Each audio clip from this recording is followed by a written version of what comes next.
राधा माधवा जय कुंज बिहारी जय गोपी जन वल्लभा जय गिरिवरधारी जय गिरिवरधारी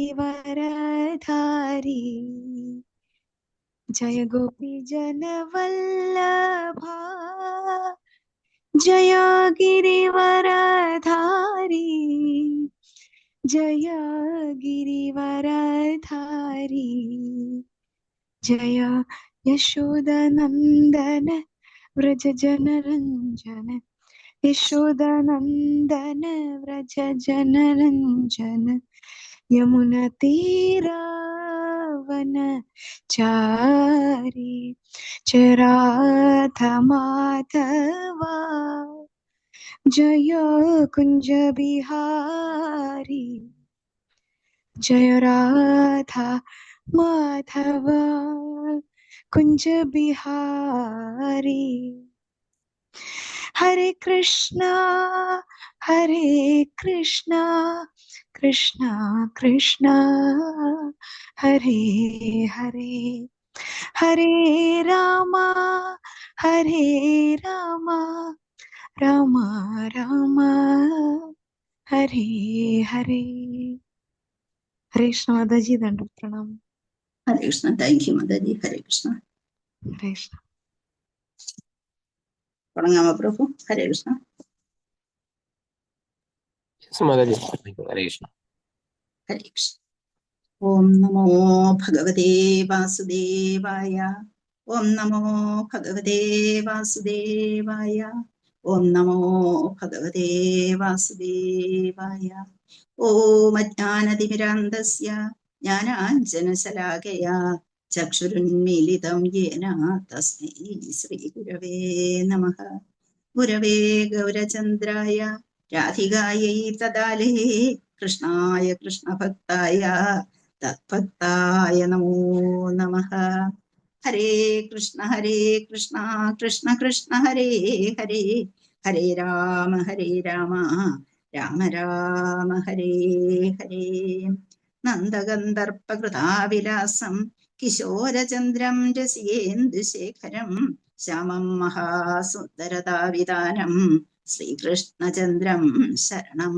ഗതോസ്മി യസ്വാനുഭാവമഖിലശ്രുതിസാരമേകം അധ്യാത്മദീപമതിതീർഷദന്തമോന്തം സംസാരിണാം കരുണയാഗപുരാണഗുഹ്യം തം വ്യാസസൂനുമുപയാമി ഗുരും മുനീനാം നാരായണം നമസ്കൃത്യ നരം ചൈവ നരോത്തമം ദേവീം സരസ്വതീം വ്യാസം തതോ ജയമുദീരയേത് ശൃണ്വതാം സ്വകഥാ കൃഷ്ണ പുണ്യശ്രവണകീർത്തനഃ ഹൃദ്യന്തസ്തോ ഹ്യഭദ്രാണി വിഘ്നോതി സുഹൃത്സദാ നഷ്ടപ്രായേഷു ഭദ്രേഷു നിത്യം ഭാഗവത സേവയാ ഭഗവത്യുത്തമശ്ലോകേ ഭക്തിർഭവതി നൈഷ്ഠികീ മൂകം കരോതി വാചാലം പങ്കും ലംഘയതേ ഗിരിം യത്കൃപാതമഹം വന്ദേ ശ്രീഗുരും ദീനതാരിണം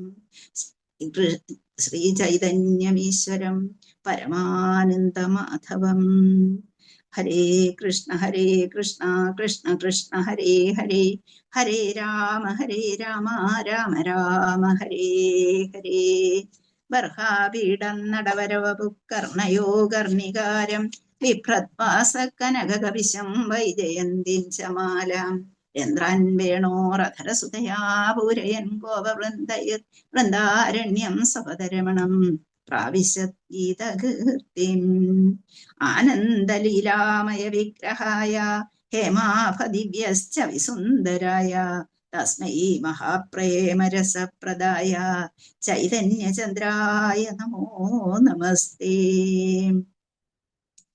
നമഃ ഓം വിഷ്ണുപാദായ കൃഷ്ണപൃഷ്ഠായ ഭൂതലേ ശ്രീമതേ മഹാവിഷ്ണുഗോസ്വാമിനിതി നാമിനെ. നമഃ ഓം വിഷ്ണുപാദായ കൃഷ്ണപൃഷ്ഠായ ഭൂതലേ ശ്രീമതേ ഭക്തിവേദാന്ത സ്വാമിനിതി നാമിനെ.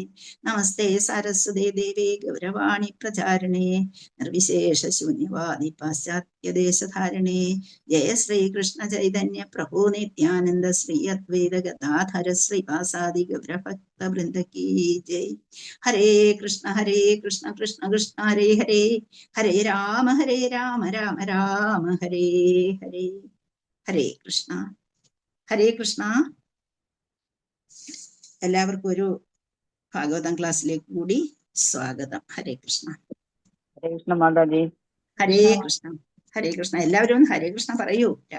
ഹരേ കൃഷ്ണ മാതാജി. ഹരേ കൃഷ്ണ ഹരേ കൃഷ്ണ മാതാജി. ഹരേ കൃഷ്ണ മാതാജി. ഹരേ കൃഷ്ണ. ഹരേ കൃഷ്ണ. Thank you. ഹരേ കൃഷ്ണ. നമ്മള് ഭാഗവതത്തിലെ 14-ാമത്തെ അധ്യായം, 1-ാം സ്കന്ധം 14-ാം അധ്യായം തീർന്നു. ഇനിയും 15-ാം അധ്യായത്തിലേക്ക് നമ്മൾ കടക്കുകയാണ്. അപ്പൊ കഴിഞ്ഞ ദിവസം ഞാൻ പറഞ്ഞതുപോലെ ഭാഗവതം എന്ന് പറയുന്നത് നമ്മളെ എത്തിക്കുന്നത് എവിടെയാണ്? ഭഗവത്ഗീതയിൽ നിന്ന് നമ്മളെ ആത്മോപദേശത്തിൽ തുടങ്ങിയ ഭഗവത്ഗീതയെ നമ്മളെ എവിടെ കൊണ്ടെത്തിച്ചു, ശരണാഗതി എങ്ങനെയാണ് എന്ന് നമുക്ക് പറഞ്ഞു തന്നു ഭഗവാനെ. അത് കഴിഞ്ഞ് ഭാഗവതം പഠിക്കാൻ പറഞ്ഞു. ആ ഭാഗവതത്തിൽ നമുക്ക് ശരണാഗതിയിൽ കൂടി വന്നിട്ട് നാമസങ്കീർത്തനം യസ്യ സർവപാപ പ്രണാശനം പ്രണാമോ ദുഃഖശമനം തം നമാമി ഹരിം പദം. അപ്പൊ അതിലേക്ക് എത്തിക്കാൻ പറഞ്ഞു. അത്രയും അത് രണ്ടുമാണ് നമ്മളിപ്പോ പഠിച്ചുകൊണ്ടിരിക്കുന്നത്. പിന്നീട് ചൈതന്യചരിതാമൃതത്തിൽ എത്തുമ്പോഴോ ആ നാമസങ്കീർത്തനം നമ്മളെ എവിടെ കൊണ്ട് എത്തിക്കുന്നു? ഭഗവാനോടുള്ള പ്രേമത്തിൽ കൊണ്ട് എത്തിക്കുന്നു എന്നാണ് നമ്മളവിടെ കാണുന്നത്. ഇവിടെ ഒരു ഉത്തമ ഭക്തി, ഏറ്റവും ശുദ്ധഭക്തൻ എന്ന് നമ്മൾ എപ്പോഴും പറയും. എങ്ങനെയായിരിക്കണം ശുദ്ധഭക്തി നമുക്കുണ്ടാകേണ്ടത്? എങ്ങനെയായിരിക്കണം?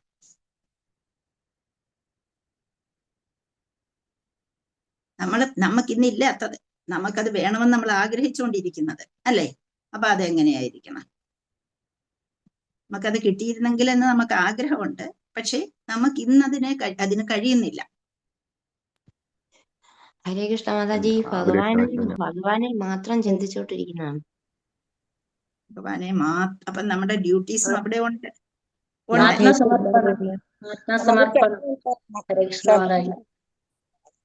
ഹരേ കൃഷ്ണ. അന്യാഭിലാഷിതാശൂന്യം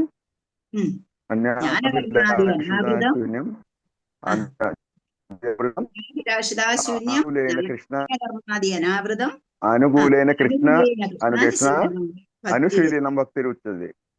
ഭക്തിരുത്തമ. അങ്ങനെ ഒരു രീതിയിലേക്ക് നമ്മൾ എത്താനാണ് നമ്മൾ ആഗ്രഹിക്കുന്നത്. നമ്മൾ എത്തിയെന്നല്ല ഞാൻ പറയുന്നത്. നമ്മളെ ആ ഉത്തമ ഭക്തി അവിടെ നമ്മളെ കൊണ്ട് എത്തിക്കണം. നമ്മുടെ ഡ്യൂട്ടി നമ്മൾ ചെയ്യുന്നുണ്ട്, പക്ഷെ അതെങ്ങനെയാണ്? അന്യാഭിലാഷിതാ ശൂന്യം. അങ്ങനെയായിരിക്കണം നമുക്ക്. മറ്റേ അതിലേക്കുള്ള നമ്മുടെ മനസ്സിനെ നമ്മൾ അത് ചെയ്തില്ലല്ലോ. ആ ഒരു നമ്മളിപ്പം രാവിലെ തൊട്ട് നമ്മുടെ മനസ്സിൽ എന്താണ്? നമുക്ക് എന്തെല്ലാം കാര്യങ്ങൾ ചെയ്യാനുണ്ട്, അതിന് എന്തെല്ലാം കിടക്കുന്നു, ആ ഒരു ചിന്താഗതി നമ്മുടെ മനസ്സിൽ ഉണ്ട്. പക്ഷെ ഇവിടെ വരുമ്പോഴത്തേക്ക് അതിനെക്കുറിച്ചൊന്നും നമ്മൾ ചിന്തിക്കുന്നില്ല. പക്ഷെ ഓട്ടോമാറ്റിക്കായിട്ട് എല്ലാം നടന്നു പോയിക്കൊണ്ടിരിക്കും. അങ്ങനെ ആ ഒരു ജ്ഞാനത്തെയും കർമ്മത്തെയും ഒക്കെ അവിടെ മാറ്റി നിർത്തിയിട്ട് അതെല്ലാം ഇതിനോടൊപ്പം വന്നോട്ടെ, പക്ഷെ നമ്മളുടെ ലക്ഷ്യം ഒന്നാണ് എന്നുള്ള ആ ചിന്തയിലേക്ക് എത്താൻ നമ്മള് ശ്രമിക്കണം. അപ്പൊ അതിന് നമ്മുടെ മനസ്സിൽ ഒരു ഭാവം വേണം. എന്തായിരിക്കണം ആ ഭാവം? നമ്മൾ ആരാണ് എന്നുള്ള ഒരു അറിവ് നമുക്കുണ്ടാകണം. നമ്മൾ ആരാണ്?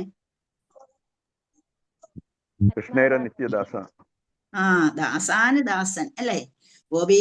ചൈതന്യ മഹാപ്രഭു പറഞ്ഞ എന്താണ്? ഗോപീ ഭർത്തൃപാദ കമല ദാസാനുദാസ. ഭഗവാന്റെ ദാസന്മാരുടെ ദാസനായി തീരാനെങ്കിലും എന്നെ അനുഗ്രഹിക്കണമേ എന്നുള്ള പ്രാർത്ഥന നമ്മളിൽ ഉണ്ടാക്കണം. അത് ഉണ്ടായിരിക്കണം. അപ്പൊ അങ്ങനെയുള്ള ഒരിത് മാത്രമേ നമ്മൾ ആ ഒരു രീതിയിൽ നമ്മൾ എത്തണം. അതിനുവേണ്ടിയാണ് നമ്മൾ ശ്രമിച്ചുകൊണ്ടിരിക്കുന്നത് അല്ലെ? അപ്പം നമുക്കറിയാൻ, നമുക്ക് പഠിക്കാനായിട്ട് നമുക്ക് തന്നിട്ടുണ്ട്. എന്തൊക്കെ തന്നിട്ടുണ്ട്? ശ്രുതിയും സ്മൃതിയും ഭഗവാൻ നമുക്ക് കിട്ടിയിട്ടുണ്ട്. ഇതൊന്നും നമ്മളെ കൊണ്ട് അതെല്ലാം പഠിച്ചെടുക്കാൻ പറ്റാത്തത് കൊണ്ട് നമുക്ക് ശ്രീല പ്രഭു അതൊരു മഹാപ്രഭുവാണ്. നമുക്ക് ആത്മീയ തന്നെ നമുക്ക് എന്ത് തന്നു? ആ നാമസങ്കീർത്തനത്തിൽ കൂടി പോയിക്കൊള്ളാൻ പറഞ്ഞു.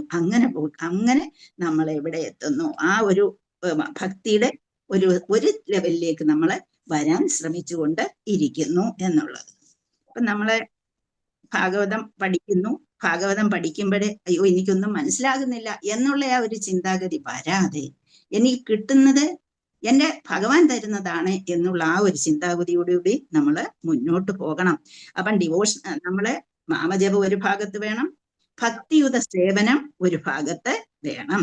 അപ്പം ഭക്തിയുത സേവനത്തിൽ കൂടി നമുക്ക് എന്തൊക്കെ നേട്ടങ്ങൾ ഉണ്ടാകുന്നു? ഭക്തിയുത സേവനം ചെയ്യുമ്പം ഭഗവാനെ കുറിച്ച് മനസ്സിലാക്കാൻ, ആ അതീന്ദ്രിയ ഗുണം ഭഗവാൻ എന്തൊക്കെയാണ്, ഇന്നതെല്ലാം ചെയ്യണം, അത് ഭഗവാൻ ഇഷ്ടപ്പെടുന്നതാണ് എന്നുള്ള ആ ഒരു ചിന്താഗതി, അതീന്ദ്രിയമായ ഗുണത്തെക്കുറിച്ച് മനസ്സിലാക്കിയെടുക്കാനുള്ള ഒരു അവസരം നമുക്ക് ഭക്തിയുത സേവനത്തിൽ കൂടി നമുക്ക് തരും.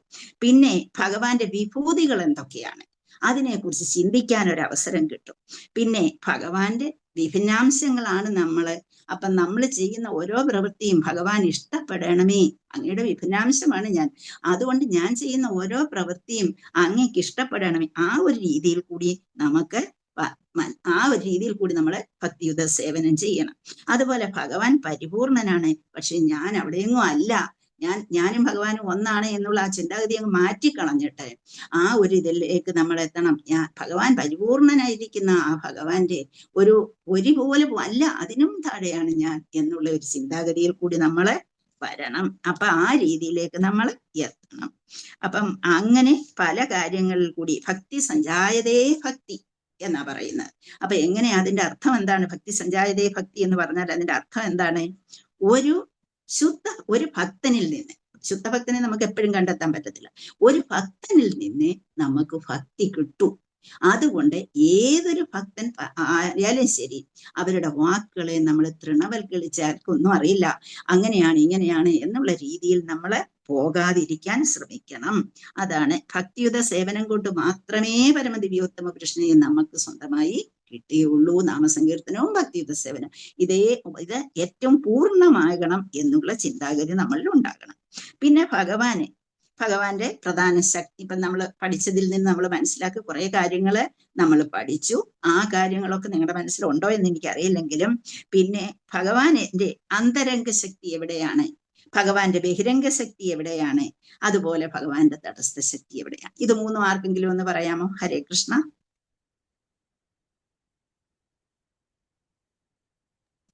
അന്തരംഗ ശക്തി ഭൗതിക ലോകം. അന്തരംഗ ശക്തിയോ? അന്തരംഗ ശക്തി രാധാറാണി മാതാജി. അന്തരംഗ ശക്തിയെ കൺട്രോൾ ചെയ്യുന്ന ആളാണ് അന്നേ ഉള്ളൂ രാധാറാണി എന്ന് പറയുന്നത്. ഭഗവാന്റെ അന്തരംഗ ശക്തിയായിട്ട് വന്നിരുന്നുകൊണ്ട് എല്ലാത്തിനും അതിനെ കൺട്രോൾ ചെയ്യുന്നു. അത് എവിടെയാണ് ഈ അന്തരംഗ ശക്തി പ്രവർത്തനത്തിൽ കൊണ്ടുവരുന്നത്? Spiritual world. സ്പിരിച്വൽ വേൾഡിൽ, വൈകുണ്ഠ ലോകത്തിലെ, അല്ലെങ്കിൽ പിന്നെ ഭഗവാൻ ആവശ്യമായ അവതാരങ്ങളൊക്കെ എടുക്കേണ്ടി വരുന്ന സമയത്തില്, എന്താണോ അത്രയും വേഗം ഭഗവാൻ എടുക്കേണ്ടി വരുന്നത്, ആ സമയത്ത് അന്തരംഗ ശക്തി പ്രകടമാകുന്നു. നമുക്ക് വരാഹാവതാരത്തെ കുറിച്ചൊക്കെ കേട്ടിട്ടുണ്ട് അല്ലേ? ആ ഭൂമിയെ കൊണ്ടുപോയി എന്ന് കേട്ടപ്പോഴത്തേക്ക്, അല്ലെങ്കിൽ വേദങ്ങളെ എടുക്കണമെന്ന് കേട്ടപ്പോഴത്തേക്ക് ഭഗവാൻ എന്ത് ചെയ്തു? ഭഗവാൻ ബ്രഹ്മാവിൽ നിന്ന് എന്തായി ചെയ്തി? ഒരു ശിശുകോല രൂപി എന്നാണ് പറയുന്നത് അല്ലെ? ആ ഒരു കോല രൂപത്തിൽ, ശിശുകോല രൂപിയായിട്ടും അഥവാ ബ്രഹ്മാവിൽ നിന്ന് പോലും എടുത്തു ചാടിയിരിക്കുന്നു. അപ്പൊ ആ ഒരു വേണ്ടത് എപ്പോഴോ, നീലവരാഹമായാലും ശരി, ശ്വേതവരാഹമായാലും ശരി, 2 വരാഹാവതാരങ്ങൾ എടുത്തിട്ടുണ്ട്. അപ്പൊ ഇതൊക്കെ ഭഗവാന് ആ വേണ്ട സമയത്ത് ഭഗവാന്റെ അന്തരംഗ ശക്തിയാൽ ഭഗവാൻ പ്രകടമാകുന്നു. അത് കൂടുതൽ അന്തരംഗ ശക്തി പ്രകടമാക്കിക്കൊണ്ടിരിക്കുന്നത് വൈകുണ്ഠ ലോകത്തിലും. അതുപോലെ ബഹിരംഗ ശക്തി എവിടെ പ്രകടമാക്കുന്നു?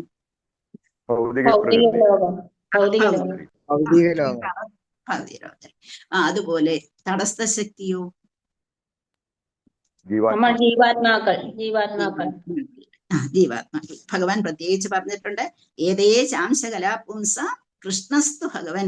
ഭഗവാനെ കുറിച്ച് വരുന്ന ആരാ പറഞ്ഞിരിക്കുന്നത്? ഭഗവാനെ അറിയുന്ന ഭക്തന്മാര്. ഏതേ ചാംശകലാപുംസ കൃഷ്ണസ്തു ഭഗവൻ സ്വയം ഇന്ദ്രാരി വ്യാകുലം ലോകം പ്രളയന്തി യുഗേ യുഗേ എന്ന് വെച്ചാൽ ആ ഒറ്റ ഒരു ശ്ലോകം വെച്ച് നമുക്ക് മുന്നോട്ട് പോകാവുന്നതേ ഉള്ളൂ. എല്ലാത്തിന്റെയും ഈ പറഞ്ഞിട്ട് ഭഗവാനാണ് എല്ലാമെന്ന് പറയുന്ന ആൾക്കാർ അല്ലെ? എല്ലാവരും ഭഗവാനാണ്, അവിടെ ഒരു വ്യത്യാസവും ഇല്ല. ഭഗവാൻ ഒരു 100 പറഞ്ഞിട്ടുണ്ട്, എത്രയോ ഇടത്തെ ഭഗവാൻ പറഞ്ഞിരിക്കുന്നതിനെ ശ്രീല പ്രഭുപാദർ അതിന്റെ ഭാവാർത്ഥമായി പറഞ്ഞിരിക്കുന്നിടത്ത് പറയുന്നു, ഭഗവാൻ ഒരു സ്ത്രീയല്ല, ഭഗവാൻ ഒരു പുരുഷൻ തന്നെയാണ് എന്ന് ഖണ്ഡിച്ച് പറഞ്ഞു തന്നിട്ടുണ്ട് നമുക്ക്. അപ്പൊ ആ ഒരു രീതിയിൽ ഭഗവാൻ ആരാണ്? ഭഗവാനിൽ നിന്നാണ് ഇതെല്ലാം വന്നിരിക്കുന്നത്. ഈ വന്നിട്ടുള്ള അവതാരങ്ങളെല്ലാം ഭഗവാനിൽ നിന്ന് തന്നെയാണ്. കൃഷ്ണസ്തു ഭഗവൻ സ്വയം. പക്ഷെ ഭഗവാൻ ഭഗവാൻ സ്വയം ഭഗവാൻ തന്നെയാണ് കൃഷ്ണൻ എന്ന് ഉറപ്പിച്ച് നമുക്ക് തന്നിരിക്കുക. ഭഗവാൻ കൃഷ്ണനും ഒരു അവതാരമാണെന്ന് പറയുന്നവർക്ക് പറഞ്ഞു കൊടുക്കേണ്ട ഒരു ശ്ലോകമാണ് ഇത്. ഏതേ ചാംശകലാപുംസ കൃഷ്ണസ്തു ഭഗവൻ. ഇത് നിങ്ങൾ പഠിച്ചതാ. ഭഗവൻ സ്വയം ഇന്ദ്രാരി വ്യാകുലം ലോകം ഹൃദയന്തി യുഗേ യുഗേ. പക്ഷെ അത് പറയണമെങ്കിൽ എന്ത് വേണം? നമ്മൾ ശുദ്ധേ മനസ്സി ഗോവിന്ദേ സ്വയമേവ പ്രകാശത്തെ. നമ്മുടെ മനസ്സ് ശുദ്ധമാക്കാൻ നമ്മൾ ശ്രമിക്കണം. ശുദ്ധേ മനസ്സി ഗോവിന്ദേ സ്വയമേവ പ്രകാശത്തെ എന്ന് നമ്മൾ മനസ്സിലാക്കണം. ഭഗവാനെ കിട്ടാൻ എന്തെല്ലാം നമുക്കുണ്ടെങ്കിലും ഭഗവാനെ കിട്ടുകയില്ല. മന്യേ ധനാവി ജനരൂപ തപശ്രുത തേജ പ്രഭാവ ബല പൗരുഷ ബുദ്ധിയോഗ നാരാധനായ ഭവന്തി പരസ്യ പുംസാം ഭക്യാതു ദോഷ ഭഗവൻ ഗജയൂഥപായ എന്നാണ് പറയുന്നത്. എന്താണ്? ധനം കൊണ്ടോ നിങ്ങളുടെ ധാരാളിത്തം കൊണ്ടോ അല്ലെങ്കിൽ ഫോളോവേഴ്സിനെ കൊണ്ടോ അല്ലെങ്കിൽ രൂപത്തിലോ അല്ലെങ്കിൽ തപസ്സിലോ അല്ലെങ്കിൽ ശ്രുതം പഠിത്തത്തിലോ അല്ലെങ്കിൽ തേജസ് കൊണ്ടോ പ്രഭാവം കൊണ്ടോ ബലം കൊണ്ടോ പൗരുഷം കൊണ്ടോ ബുദ്ധിയോഗം കൊണ്ടോ ഇതൊന്നുകൊണ്ടും തന്നെ ഭഗവാനെ നേടിയെടുക്കാൻ കഴിയില്ല. അതുകൊണ്ടാണ് പറഞ്ഞിരിക്കുന്നത് ധന അഭിജന രൂപ തപ ശ്രുത തേജ ബുദ്ധിയോഗം. ഇത്രയും നേടിയെടുത്താലും ശരി, നമ്മൾ ഇതൊക്കെ നേടിയെടുത്താലും ശരി, ഇതുകൊണ്ടൊന്നും നമുക്ക് ഭഗവാനെ നേടിയെടുക്കാൻ കഴിയില്ല. ഭഗവാനെ നേടിയെടുക്കണമെന്നുണ്ടെങ്കിൽ എന്തു വേണം? ഭഗവാനെ ഭക്ത്യാതു ദോഷ ഭഗവൻ ഗജയൂഥപായ. ഒരു ഗജമായിട്ട് വന്ന ആനയ്ക്ക് പോലും, ആന വിളിച്ചപ്പോൾ പോലും എന്ത് ചെയ്തു? ഭഗവാൻ തന്റെ ഉത്തരീയം പോയതും അറിയുന്നില്ല, ഗരുഡന്റെ സ്പീഡും പോരാ, തനിക്ക് എത്രയും വേഗം ഭഗവാന്റെ അടുത്തേക്ക് എത്തണം എന്നുള്ള ആർത്തിയോട് ഭഗവാൻ ഓടി ഭക്തന്റെ അടുത്തേക്ക് വരുന്നു. അതാണ് നമ്മള് ഗജേന്ദ്രമോക്ഷത്തിൽ കാണുന്നത്. അപ്പൊ അവിടെ ഭഗവാൻ ആരാണെന്ന് നോക്കുന്നില്ല, വലിയവനെന്നോ ചെറിയവനെന്നോ ഒന്നും നോക്കുന്നില്ല. ഭഗവാനെ ആര് ശരണം പ്രാപിക്കുന്നു അവിടെയാണ്. പക്ഷെ നമുക്കുള്ള ഭാഗ്യദോഷം, നമുക്ക് ശരണം പ്രാപിക്കാൻ കഴിയുന്നില്ല. നമുക്കതിന് കഴിയാത്ത ഒരു ഇതാണ് നമ്മൾ ഇപ്പോഴും നിൽക്കുന്നത്. അതാണ് നമ്മളുടെ ഏറ്റവും വലിയ ഭാഗ്യദോഷം. യോഗാലാടറൊക്കെ ഞാൻ നേരത്തെ പറഞ്ഞിട്ടുണ്ട്.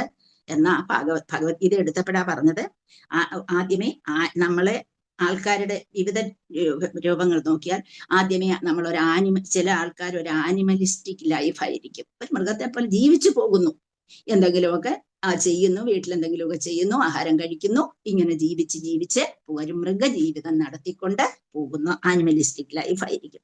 പിന്നെ കുറെ ആൾക്കാർ എന്താണ്, ഒരു കർമ്മകാണ്ഡത്തിൽ വിശ്വസിക്കുന്നവരാണ്. ഞാൻ ചെയ്യുന്നു, ഞാനത് ഉപയോഗിക്കുന്നു, അല്ലാതെ ഞാനൊന്നും വേറെ ആരും എടുക്കുന്നില്ല, എന്റെ ജോലി പ്രവർത്തനത്തിന്റെ ഫലമായിട്ട് ഞാൻ അനുഭവിച്ചു പോരുന്നു. പിന്നെന്താണ്? കർമ്മയോഗത്തിലേക്ക് നടക്കുന്നു. ആദ്യമേ സകാമ കർമ്മയോഗമാണ്. സകാമ കർമ്മയോഗം എന്ന് പറഞ്ഞാൽ കർമ്മം ചെയ്യുന്നു, അപ്പൊ ഞാൻ എന്താണ്? കർമ്മം ചെയ്യുക നമ്മുടെ ലക്ഷ്യം അല്ലെ? അങ്ങനെ ആ കർമ്മഫലം തരും ഈശ്വരനല്ലോ എന്നൊക്കെ പറഞ്ഞിട്ട് ആ കർമ്മം നമ്മൾ ചെയ്യുന്നു. പക്ഷെ അവിടെ വരുമ്പോൾ ചിലർക്ക് കർമ്മം ചെയ്യണമെന്നുള്ള ഒരാഗ്രഹം ഉണ്ടാകും. അതാണ് സകാമ കർമ്മയോഗം. പിന്നെ ചിലർക്ക് അത് അടുത്ത പടിയിച്ചെത്തുന്നതാണ് നിഷ്കാമ കർമ്മയോഗത്തിൽ. അപ്പൊ നിഷ്കാമ കർമ്മയോഗത്തിൽ എത്തുമ്പോഴത്തേക്ക് ഇനി കർമ്മമോ അതിന്റെ ഫലത്തിലോ ഒന്നും ആസക്തിയില്ല, ഞാൻ അതൊന്നും വേണ്ട, എന്ത് ചെയ്യുന്നു അത് ഭഗവാൻ അങ്ങ് അർപ്പിക്കുന്നു എന്നുള്ള രീതിയിൽ നമ്മൾ എത്തും. പിന്നെ നമ്മൾ എവിടെയാണ്? ജ്ഞാനയോഗത്തെ കുറിച്ച് അത് പഠിച്ചെടുത്ത് ഞാനൊരു വലിയ പണ്ഡിതനെ പോലെ എല്ലാ കാര്യവും എനിക്കറിയാം എന്നുള്ള ആ ഒരു ഇതില് നമ്മൾക്ക് ആർക്കും എല്ലാ കാര്യവും അറിയാവുന്നവരില്ല. നമ്മളൊക്കെ മറ്റുള്ളവർ പറഞ്ഞു തരുന്നത് കേട്ട് എന്തെങ്കിലുമൊക്കെ പഠിക്കുന്നവരല്ല. നമ്മളാരും നമ്മുടെ ഗുരുക്കന്മാരിൽ നിന്ന് കിട്ടിയിട്ടുള്ളതല്ലാതെ നമുക്കൊന്നും അറിയില്ല എന്നുള്ള ഒരു രീതിയൊന്നുമില്ല. നമ്മൾ പഠിച്ചെടുക്കുമ്പോഴത്തേക്ക് നമ്മൾ വലിയ ആളായി എന്നുള്ള ഭാവം, അതാണ് ജ്ഞാനയോഗത്തിലെത്തുക. പിന്നെ എന്താണ്? ഭഗവാനെ ധ്യാനിച്ചിട്ട് കുറച്ച് കാര്യങ്ങൾ നേടിയെടുക്കാൻ ശ്രമിക്കും. അപ്പൊ അങ്ങനെ ധ്യാനത്തിൽ കൂടി. അത് കഴിഞ്ഞിട്ട് പിന്നെന്താണ് ഭക്തിയോഗത്തിലേക്ക് എത്തുന്നത്. അപ്പം ആൾക്കാരുടെ വിവിധ തലങ്ങളാണിത്, ഒരു വ്യക്തിയല്ല ഇതെല്ലാം. അപ്പൊ ഇങ്ങനെ എന്ത് പറ്റുന്നു, അങ്ങനെ ഏതോ ജന്മജന്മാന്തരങ്ങളിൽ നമ്മൾ ജീവിച്ചിട്ട് ഇവിടെ വന്നെത്തിയതായിരിക്കാം. അങ്ങനെ ആ ഭക്തിയോഗത്തിൽ എത്തുന്നവർക്ക് മാത്രമേ നമ്മൾക്ക് ഭഗവാനെ പൂർണ്ണമായി അറിയാനും ഭഗവാനെ മനസ്സിലാക്കാനും കഴിയുള്ളൂ എന്നുള്ളതാണ് നമ്മൾ ഇതിൽ നിന്ന് മനസ്സിലാക്കി എടുക്കേണ്ടത്. നിങ്ങൾ ഒരുപാട് കാര്യം പഠിച്ചു കഴിഞ്ഞു. ഇനി നമുക്ക് പുസ്തകത്തിലേക്ക് കടക്കാം. കാരണം ഇതെല്ലാം അതിന്റെ ഒരു ചുവടാണ്. അത് വെച്ചുകൊണ്ട് വേണം നമ്മളെ കാര്യങ്ങൾ മനസ്സിലാക്കാനും പഠിക്കാനുമായിട്ട്. നമ്മള് അധ്യായം 15 കടക്കുകയാണ്. പറഞ്ഞ കാര്യങ്ങൾ തന്നെ പിന്നെയും പറഞ്ഞിട്ടും കാര്യമില്ലല്ലോ. ഹരേ കൃഷ്ണ. പിന്നെ ഒന്ന് ഓർത്തിരിക്കേണ്ടത്, നമ്മുടെ ഇപ്പം ഗ്രൂപ്പിൽ സ്ത്രീകളാണ് കൂടുതൽ. യഥാർത്ഥത്തിൽ നോക്കിയാൽ, ഭാഗവതം എടുത്ത് നോക്കിയാൽ ആദ്യമേ ഒരു ശരണാഗതി നേടിക്കൊണ്ട് ഭഗവാനോട് പ്രാർത്ഥിച്ചതും ഒരു സ്ത്രീയാണ്. അപ്പൊ അതാരാണെന്ന് പറയാമോ?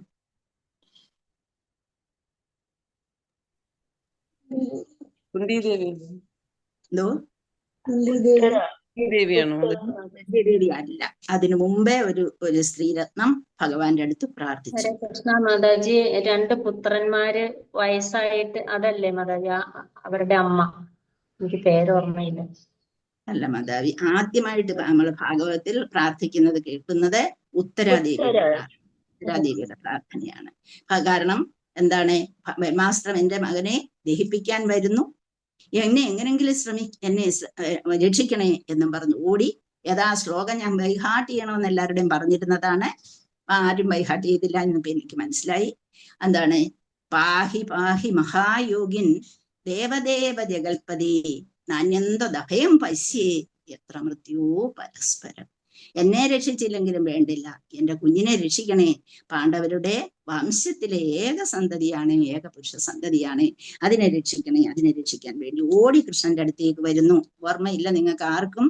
എന്താ, ഭഗവാനും ബുദ്ധിദേവിയും കൂടി ഭഗവാൻ പോകാൻ നിൽക്കുന്നു. എവിടേക്ക്? തിരിച്ച് ദ്വാരകയിലേക്ക് പോകാൻ നിൽക്കുന്നു. പക്ഷെ കുന്തിദേവി അപ്പോഴേ എന്താണ് തന്റെ സംസാരിച്ചുകൊണ്ട് നിൽക്കുന്ന സമയത്ത് അവിടെ ഭാഗ്യ ഭാഗ്യ മഹായോഗിൻ ദേവദേവ ജഗൽപതി. പിന്നെ കുന്തിദേവി വിടുന്നില്ല, പിന്നെയും കുന്തിദേവി അടുത്ത പ്രാർത്ഥനകൾ സമർപ്പിക്കുന്നുണ്ട്. അപ്പൊ അത് ആദ്യമേ പറയുന്നുണ്ട്. അപ്പൊ അതുപോലെ പിന്നെ ഏകദേശം 35 പ്രാർത്ഥനയിൽ കൂടുതൽ നമുക്ക് ഭാഗവതത്തിൽ കാണാം. ഓരോന്നെടുത്ത് നോക്കുമ്പോൾ ആദ്യം നാരദൻ ഭക്തിയെക്കുറിച്ച് പ്രാർത്ഥിക്കുന്നു. പിന്നെ എന്താണ്, കുന്തിസ്തുതി വരുന്നു. പിന്നെ ഭീഷ്മസ്തുതി വരുന്നു. ശുഗൻ സത്യത്തെക്കുറിച്ച് പ്രാർത്ഥന നടത്തുന്നു. പിന്നെ ദേവസ്തുതി വരുന്നു, വേദസ്തുതി വരുന്നു. പിന്നെ അതുപോലെ ദക്ഷയാഗത്തിൽ പങ്കെടുത്തവരുടെ പ്രാർത്ഥന ഒരു ഭാഗത്തുണ്ട്.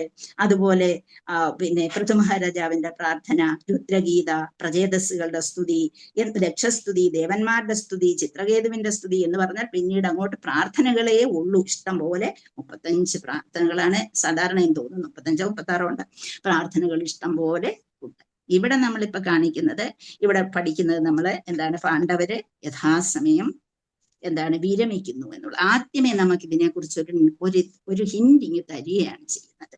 അപ്പൊ ഇവിടെ സൂത ഉവാച, നമുക്ക് ആദ്യമേ ഈ ശ്ലോകം പ്രത്യേകിച്ച് ഒന്നും പറയാനില്ല, നമ്മൾ പഠിച്ചതിന്റെ ബാലൻസ് തന്നെയാണ് ഇവിടെ പറയുന്നത്. ശ്രീകൃഷ്ണ ഭഗവാന്റെ തിരോധാനം പറഞ്ഞു. തിരോധാനത്തെ കുറിച്ച് ഇതാണ് ഭഗവാൻ പോയി എന്നുള്ള ആ രീതിയിൽ എത്തി. യുധിഷ്ഠിരനും അർജുനനുമായിട്ടുള്ള സംഭാഷണം. പക്ഷെ അർജുനനൊന്നും സംസാരിക്കാൻ വയ്യാതെ നിൽക്കുന്ന അവസരം. അങ്ങനെ ആ ഒരു അവസരത്തിൽ അത് കഴിഞ്ഞതിന് ശേഷം അതിനെക്കുറിച്ച് ഒരു ഹിന്റ് കൊടുക്കാൻ തയ്യാറാകുകയാണ് അർജുനൻ. പക്ഷെ എന്നിട്ടും അദ്ദേഹത്തിന് അത് കഴിയുന്നില്ല. അങ്ങനെ പാണ്ഡവർ അത് കഴിഞ്ഞതിന് ശേഷം പാണ്ഡവര് ഭഗവാൻ പോയി, ഇനിയും തങ്ങളുടെയും കർത്തവ്യങ്ങളെല്ലാം തീർന്നു, തിരിച്ചു പോകാമെന്ന് പറയുന്ന ഒരു ചാപ്റ്ററാണിത്. യഥാസമയം വിവരിക്കുന്നു. സൂത ഉവാച ഏവം കൃഷ്ണസഹ കൃഷ്ണോ പ്രാധാരാജ്ഞാ വികൽപ്പിതഃ നാനാശങ്കാസ്പദം രൂപം കൃഷ്ണവിശ്ലേഷകർഷിതഃ. ഏവം കൃഷ്ണസഹ കൃഷ്ണോ പ്രാധാരാജ്ഞാ വികൽപ്പിതഃ നാനാശങ്കാസ്പദം രൂപം കൃഷ്ണവിശ്ലേഷകർഷിതഃ. ഏവം കൃഷ്ണസഖ കൃഷ്ണഃ ഭ്രാതാ രാജ്ഞാ വികൽപ്പിതഃ നാനാ ശങ്ക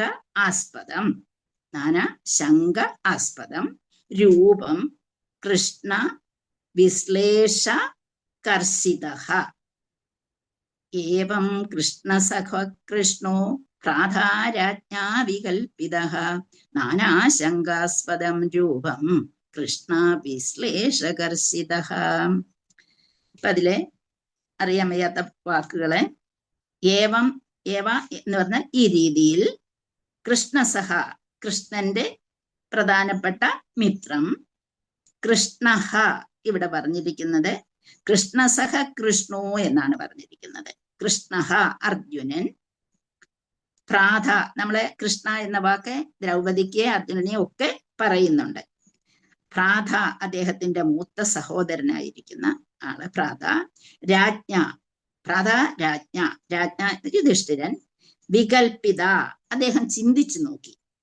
നാനാ വിധത്തിലുള്ള ശങ്ക ആസ്പദം എന്ന് വെച്ചാൽ ശങ്ക എന്ന് പറഞ്ഞാൽ തന്നെ സംശയമാണ്. അതിനെ അനുസരിച്ച് നിരവധി സംശയങ്ങളെ ആസ്പദമാക്കി രൂപങ്ങൾ കൃഷ്ണ ഇവിടെ വരുമ്പോഴത്തേക്ക് കൃഷ്ണ വിശ്ലേഷകർഷിത ശ്രീകൃഷ്ണ ഭഗവാന്റെ വിശ്ലേഷം എന്ന് വെച്ചാൽ വിട്ടുപോവുക വിശ്ലേഷം. അങ്ങനെ ആ വിശ്ലേഷത്തിൽ ഉണ്ടാകുന്ന കുറിച്ച് ചിന്തിച്ചപ്പോൾ ഉണ്ടാകുന്ന വികാരങ്ങൾ കർഷിത ശോകാധിക്യമുള്ളവനായി തീർന്നു. അതേക്കുറിച്ച് ചിന്തിച്ച് അദ്ദേഹം വളരെ ദുഃഖിതനായി ഭവിച്ചു എന്നാണ് പറഞ്ഞിരിക്കുന്നത്. ഹരേ കൃഷ്ണ. അതിന്റെ വിവർത്തനം translation and purpose Shri Bhaktivedanta Swami Srila Prabhupada കി ജയ്, ഗുരുദേവ് കി ജയ്, പ്രഭുപാദി കി ജയ്, അനന്തകോടി വൈഷ്ണവ വൃന്ദ കി ജയ്. ഹരേ കൃഷ്ണ. സൂത ഗോസ്വാമി പറഞ്ഞു, ശ്രീകൃഷ്ണന്റെ വേർപാടിന്റെ തീവ്ര വികാരവും അതിലുപരി മഹാരാജാവ് യുധിഷ്ഠിരന്റെ വിചാരവത്തായ അന്വേഷണങ്ങളും ഭഗവാന്റെ കീർത്തിമാനായ മിത്രം അർജുനനെ അതികഠിനമായ ദുഃഖത്തിന്റെ ആഘാതത്താൽ സ്തബ്ധനാക്കി. സൂത ഗോസ്വാമി പറയുകയാണ്. അപ്പൊ ഇത് എവിടെ വെച്ച് നടക്കുന്ന കാര്യമാണ്?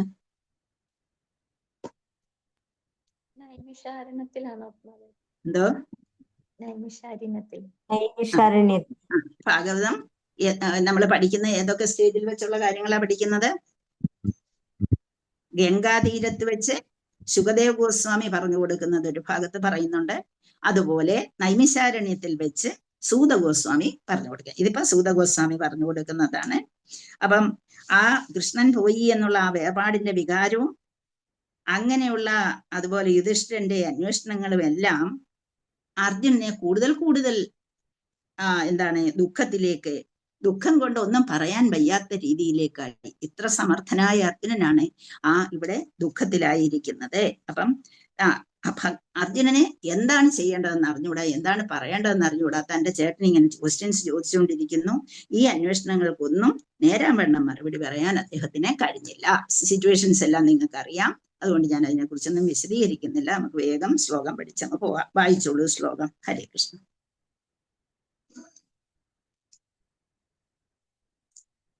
ശ്ലോകം വായിച്ചോളൂ. ഹരേ കൃഷ്ണ മാതാജി. ഹരേ കൃഷ്ണ. ഓം നമോ ഭഗവതേ വാസുദേവായ. സൂത ഉവാച ഏവം കൃഷ്ണ സഹ കൃഷ്ണോ പ്രാതാരാജ്ഞാ വികൽപിതഃ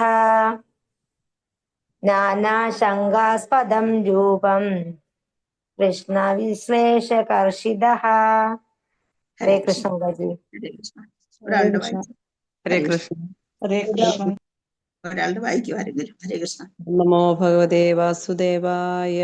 സൂത ഉവാച ഏവം കൃഷ്ണ സഖാ കൃഷ്ണോ ഭ്രാതാരാജ്ഞാ വികൽപിതഃ നാനാശങ്കാസ്പദം രൂപം കൃഷ്ണ വിശ്ലേഷകർഷിതഃ. ഹരേ കൃഷ്ണ. ഹരേ കൃഷ്ണ. ഹരേ കൃഷ്ണ മാതാജി. ഹരേ കൃഷ്ണ. വായിക്കും. ഹരേ കൃഷ്ണ. ഓം നമോ ഭഗവതേ വാസുദേവായ. സൂത ഉവാച ഏവം കൃഷ്ണ സഖ കൃഷ്ണോ പ്രാതാരാജ്ഞാ വികൽപിതഃ നാനാശങ്കാസ്പദം രൂപം കൃഷ്ണ വിശ്ലേഷകർഷിതഃ. ഹരേ കൃഷ്ണ. ഹരേ കൃഷ്ണ. അപ്പൊ നമ്മള് അടുത്ത ശ്ലോകത്തിലേക്ക് പോകാം. ശ്ലോകത്തിനെ കുറിച്ച് കൂടുതൽ വിശദീകരണങ്ങളെല്ലാം നേരത്തെ കഴിഞ്ഞതാണ്. അതുകൊണ്ട് നമുക്ക് വേഗം പഠിച്ചു പോകാം. ശോകേന ശുഷ്യ വദന ഹൃത്സരോജോഹത പ്രഭഃ വിഭും തമേവ അനുസ്മരൻ നാശക്നോത് പ്രതിഭാഷിതും ശോകേന ശുഷ്യത് വദന ഹൃത്സരോജാ ഹതപ്രഭ വിഭും തം ഏവ അനുസ്മരൻ വിഭും തമേവാനുസ്മരൻ ന അശക്നോത് പ്രതിഭാഷിതും ശോകേന ശുഷ്യത് വദന ഹൃത്സരോജോ ഹതപ്രഭഃ വിഭും തമേവാനുസ്മരൻ ന അശക്നോത് പ്രതിഭാഷിതും ശോകേന ശുഷ്യത് വദന ഹൃത്സരോജോ ഹതപ്രഭഃ വിഭും തമേവാനുസ്മരൻ ന അശക്നോത് പ്രതിഭാഷിതും വിഭും തമേവാനുസ്മരൻ ന അശക്നോത് പ്രതിഭാഷിതും ശോകേന അതിനെ പിരിക്കുന്ന ഒന്ന് ശ്രദ്ധിക്കൂ. ശോകേന ശുഷ്യത്, പിന്നെ വദന ഹൃത്സരോജ പ്രഭഃ വിഭും തം ഏവ അനുസ്മരൻ ന അശക്നോത് ന അശക്നോത് പ്രതിഭാഷിതും. അപ്പൊ അതിനെ വിവരിക്കുന്നത് ശോകേന എന്ന് പറയുമ്പോൾ ദുഃഖം കൊണ്ട്, തന്റെ മിത്രം പോയ ആ ദുഃഖം സഹിക്കാൻ വയ്യാതെ അദ്ദേഹം ശോകം കൊണ്ട് ശുഷ്യത്, നമ്മുടെ തൊണ്ട വരളുന്ന ആ ഒരു രീതിയിലേക്ക് എത്തി. ഹൃത് സരോജഹ എന്ന് വെച്ചാൽ മനസ്സിന്റെ ഉള്ളിൽ ആ ഒരു സരോജം പോലെയുള്ള എന്ന് വെച്ചാൽ അതിനെ താരതമ്യപ്പെടുത്തിയ താമരയോട് താരതമ്യപ്പെടുത്തിയിരിക്കുക. പ്രഭ എന്ന് പറഞ്ഞാൽ ഇവിടെ പ്രഭ എന്ന് പറഞ്ഞാൽ ശരീരത്തിന്റെ കാന്തി, ഭംഗി. ബിഭു എന്ന് പറയുന്നത് ഇവിടെ ഭഗവാൻ ബിഭുവാണ്, നമ്മൾ അണുവാണ് എന്നൊക്കെ പറയും അല്ലെ. ബിഭും പരമ ഉന്നതനായിട്ടുള്ള ഭഗവാൻ, തം ശ്രീകൃഷ്ണ ഭഗവാൻ, ഏവ തീർച്ചയായും, അനുസ്മരൻ അനുസ്മരിച്ചുകൊണ്ട്, ന കഴിയില്ല, അശക്നോത് കഴിവില്ല, കഴിവുണ്ടാകുന്നില്ല, പറയാനുള്ള കഴിവ് ഉണ്ടാകുന്നില്ല, അശക്നോത് പ്രതിഭാഷിതും നേരാം വണ്ണം മറുപടി പറയാൻ കഴിയുന്നില്ല. പ്രതിഭാഷിതും ചോദ്യങ്ങൾക്ക് ഉത്തരം നേരെ പറയാൻ അദ്ദേഹത്തിന് കഴിയുന്നില്ല എന്നുള്ളതാണ്.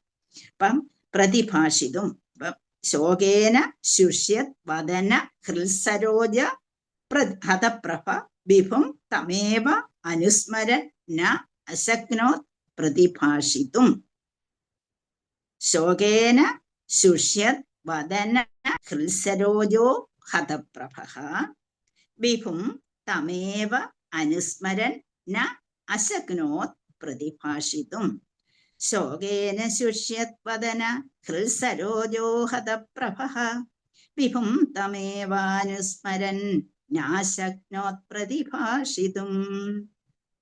ഹരേ കൃഷ്ണ. വായിച്ചോളൂ. ഹരേ കൃഷ്ണ മാതാജി. ഹരേ കൃഷ്ണ. ഓം നമോ ഭഗവതേ വാസുദേവായ.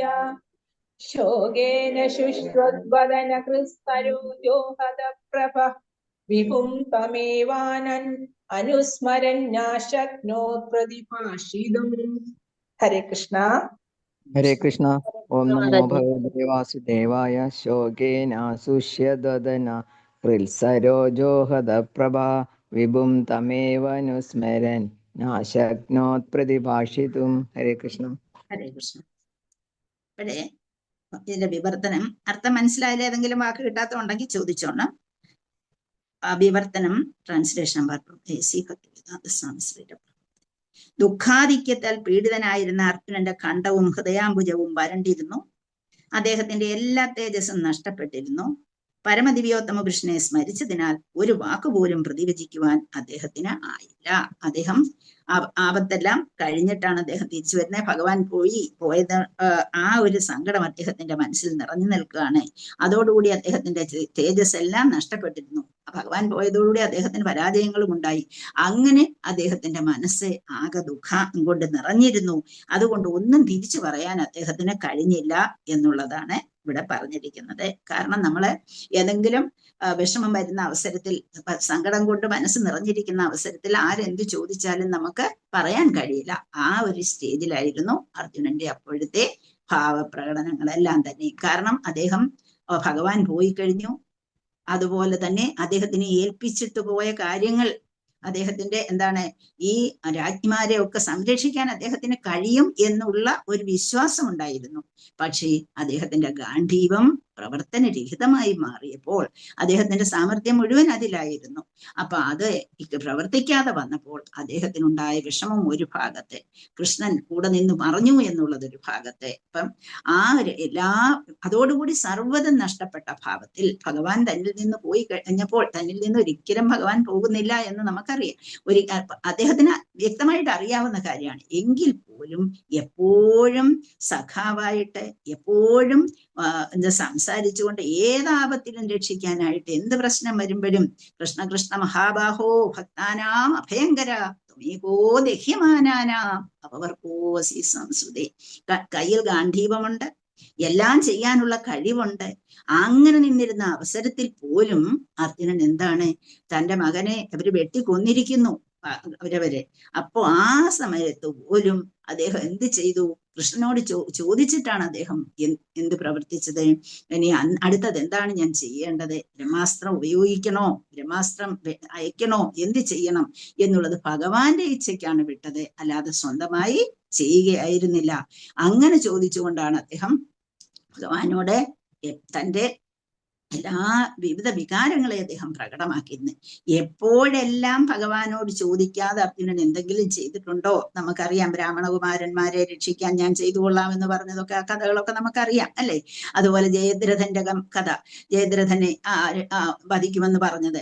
അപ്പൊ ഇതൊക്കെയും പല സമയത്തും അദ്ദേഹം ഓർക്കാതെ, അതാണ് എപ്പോഴും ഭഗവാൻ ഒരിക്കലും മായ്ക്കടിമപ്പെടില്ല. പക്ഷേ കൂടെ നിൽക്കുന്നവർ ഏത് സമയത്തെങ്കിലും ചിലപ്പോഴൊക്കെ എന്ത് ചെയ്യും? മായയ്ക്ക് അടിമപ്പെടുത്തും. അതെന്തിനാണ് ഭഗവാൻ ചെയ്യുന്നത്? അങ്ങനെ പെടുത്തുന്നത് എന്തിനാണ്? നമുക്ക് അല്പം അഹങ്കാരം മനസ്സിലുണ്ട് എന്നുള്ളത് ഭഗവാൻ അറിയാൻ കഴിയും. നമ്മുടെ അഹങ്കാരത്തെ കുറിച്ച് ഭഗവാൻ അറിയാൻ കഴിയും. ആ സമയത്ത് നമ്മളെ ഭഗവാൻ ചോദിപ്പിക്കാനുള്ള ഒരു ഇത് കൊടുക്കില്ല, അവസരം കൊടുക്കില്ല. ഭഗവാൻ അപ്പോഴെന്ത് ചെയ്യും? നമ്മൾ അഹങ്കാരം പ്രകടമാക്കിക്കും. ആ അഹങ്കാരത്തിന്റെ ഫലവും നമ്മളെ പഠിപ്പിച്ചു തരും. അത് നമ്മള് എവിടെയൊക്കെ കാണും. ഈവൻ നാരദൻ ഏത് സമയത്തും നാരായണ പറഞ്ഞുകൊണ്ട് നടക്കുന്ന ആളാണ്. എന്നാൽ പോലും ആ നാരദനെയും പഠിപ്പിച്ചു കൊടുക്കുന്നു. അങ്ങനെ എല്ലായിടത്തും ഗോപികാഗീതത്തിലെ, അതുപോലെ എന്താണ് രാസനൃത്തം കഴിഞ്ഞതിന് ശേഷം ഉണ്ടായ അനുഭവം, ഈവൻ തന്റെ അന്തരംഗ ശക്തിയായിട്ട് നിലനിൽക്കുന്ന രാധാറാണിയെ പോലും എന്താണ് അല്പം അഹങ്കാരം വന്നപ്പോഴത്തേക്ക് എന്ത് ചെയ്തു? അല്പം മനസ്സിൽ അഹങ്കാരമൊന്നും പറയാൻ പറ്റത്തില്ല, മനസ്സിലൊരു ചിന്ത വന്നപ്പോഴത്തേക്ക് കൃഷ്ണൻ എന്റേത് സ്വന്തമാണ്, ബാക്കി എല്ലാവരെയും വിട്ടിട്ട് എൻ്റെ അടുത്ത് വന്നിരിക്കുന്നു, കൃഷ്ണൻ എൻ്റെ സ്വന്തമാണ് എന്ന ആ ഒരു ചിന്താഗതി അല്പം തല പൊക്കിയപ്പോഴത്തേക്ക് എന്ത് ചെയ്തു? ഭഗവാൻ മറഞ്ഞുപോയി. അതുപോലെ അങ്ങനെ എവിടെയായാലും ഭഗവാൻ അങ്ങനെ തൻ്റെ ഭക്തനെ, തൻ്റെ സ്വന്തത്തെ, ഭക്തൻ എന്ന് പറയുമ്പോൾ ഭഗവാന്റെ സ്വന്തമാണ്. അപ്പൊ ആ സ്വന്തമായിരിക്കുന്ന ആ ഭഗവാൻ, തൻ്റെതായിട്ടുള്ള ആൾക്കാരെ പഠിപ്പിക്കാൻ വേണ്ടി ചിലപ്പോഴൊക്കെ ചില കാര്യങ്ങളൊക്കെ, ചില ട്രിക്ക് പ്രയോഗിക്കാറുണ്ട്.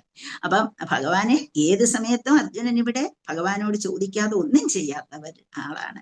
എന്നിട്ട് അങ്ങനെയുള്ള ആള് ചിലപ്പോ പെട്ടുപോകും എന്ന് പറയുന്നത് പോലെ.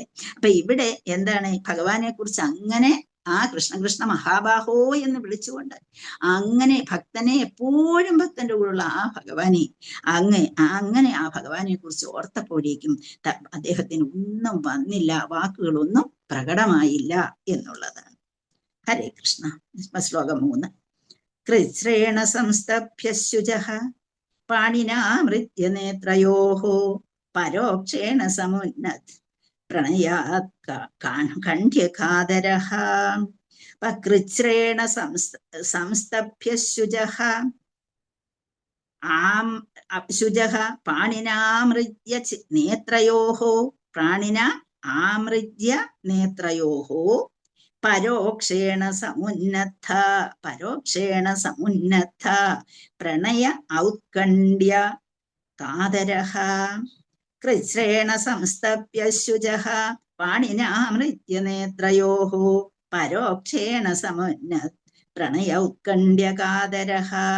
കൃച്ഛ്രേണ സംസ്തഭ്യശുചഃ പാണിനാമൃത്യ നേത്രയോഃ പരോക്ഷേണ സമുന്നദ്ധ പ്രണയ ഉത്കണ്ഠ്യകാതരഃ.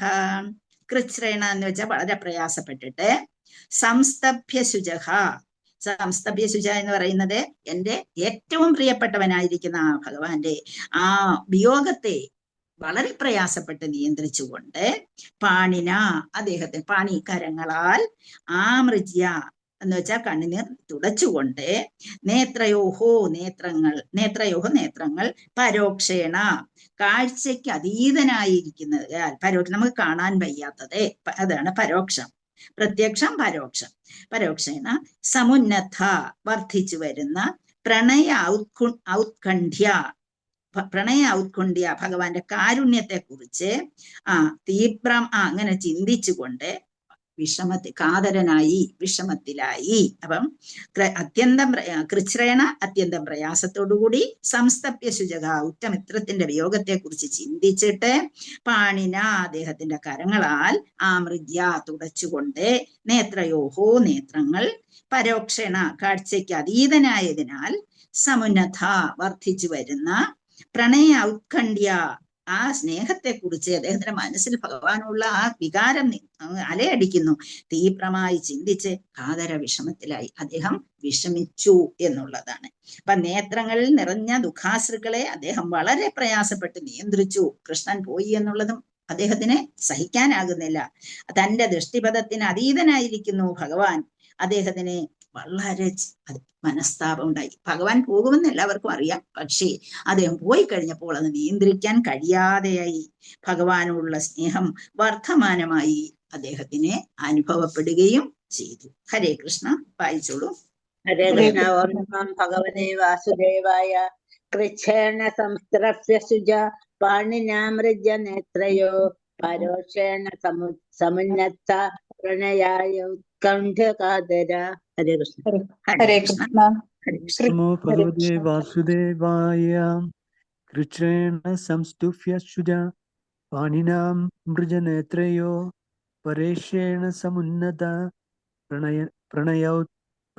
പ്രണയോത്കണ്ഠ്യ കാതരഃ. താങ്ക് യു പ്രഭു.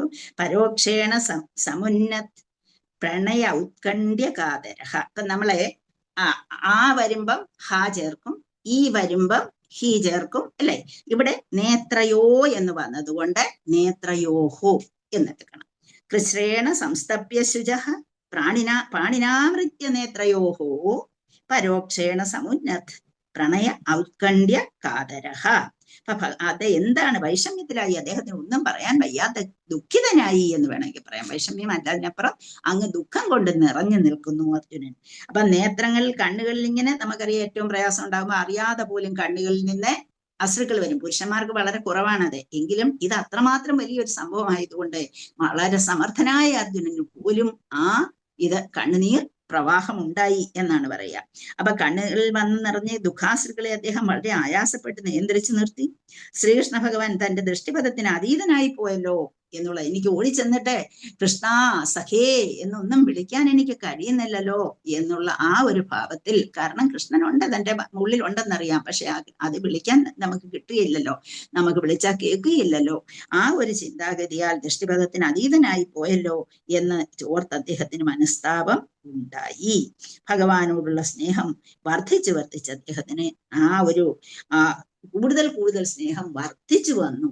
ഭഗവാനെ കുറിച്ച് ഓർത്ത് ഓരോരോ ലീലകളും ഭഗവാനോട് കൂടി അദ്ദേഹം നടന്ന ഓരോരോ കാര്യങ്ങളും ഓർത്തുകൊണ്ട് അദ്ദേഹം അതിനെക്കുറിച്ച് ചിന്തിച്ചു. അപ്പോൾ അദ്ദേഹത്തിന് വിഷമം ഉണ്ടായി എന്നുള്ളതാണ് ഇവിടെ പറഞ്ഞിരിക്കുന്നത്. അപ്പൊ നമ്മള് എന്താണ്, നമ്മുടെ അടുത്ത് നിൽക്കുമ്പോൾ ഉണ്ടതിനേക്കാൾ കൂടുതൽ സ്നേഹം ദൂരേക്ക് മാറി കഴിയുമ്പോൾ നമ്മുടെ മനസ്സിൽ ഉണ്ടാകും. ഭഗവാൻ അത്രയും നേരം കൂടെ നിന്നപ്പോൾ അത്രയും നമുക്ക് അനുഭവപ്പെട്ടില്ല അദ്ദേഹത്തിന്. പക്ഷേ അദ്ദേഹം പോയി കഴിഞ്ഞപ്പോൾ ഇനിയും എനിക്ക് ആരുണ്ട് ഓടി നടക്കാൻ? എനിക്ക് അതാണ് നമ്മള് 11-ാം അധ്യായത്തിൽ പറയുന്നുണ്ട് അല്ലെ, ഭഗവാനെ എങ്ങനെയൊക്കെയാണ് അർജുനൻ കണ്ടിരുന്നത്, എങ്ങനെയൊക്കെയാണ് വിളിച്ചിരുന്നത്. ആ രീതിയിൽ അദ്ദേഹം നഷ്ടപ്പെട്ടല്ലോ, ഇനി അത് സാധ്യമല്ലല്ലോ എന്നുള്ള ചിന്താഗതിയാൽ അദ്ദേഹം വിഷണ്ണനായി മാറി എന്നാണ് പറഞ്ഞിരിക്കുന്നത്. ഹരേ കൃഷ്ണ. 4-ാമത്തെ ശ്ലോകം.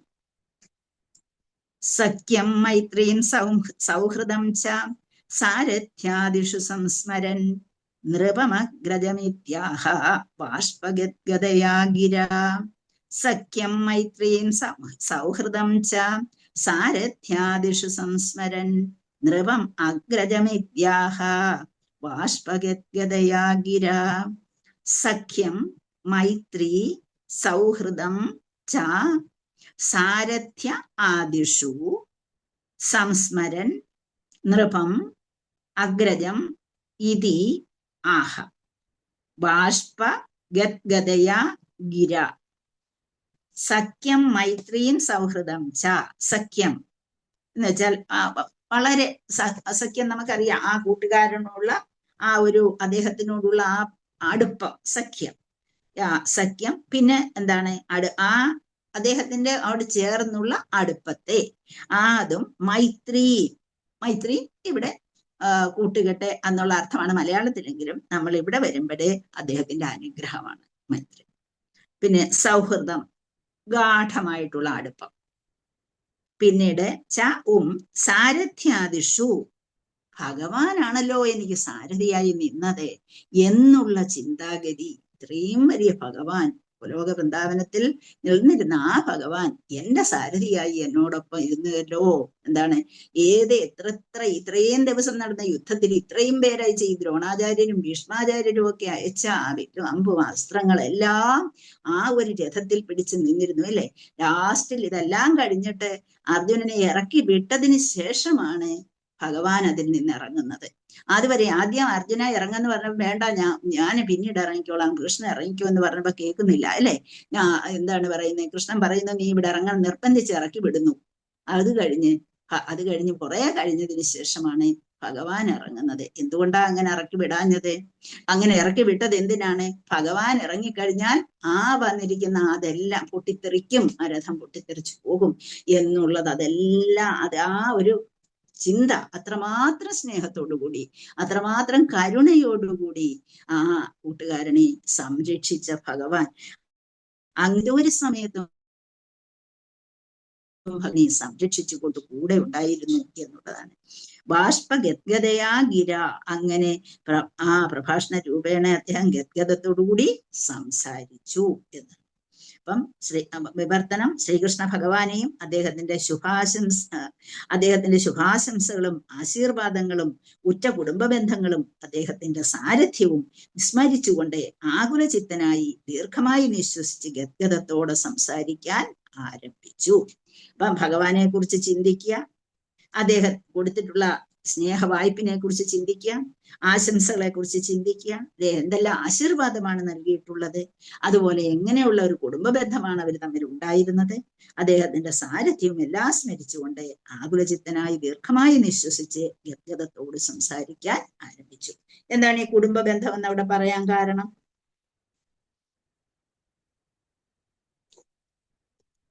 ആർക്ക് പറയാം?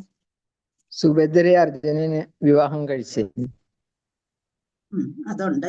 അല്ലാതെ കുടുംബ ബന്ധം ഉണ്ടല്ലോ കൃഷ്ണനെ.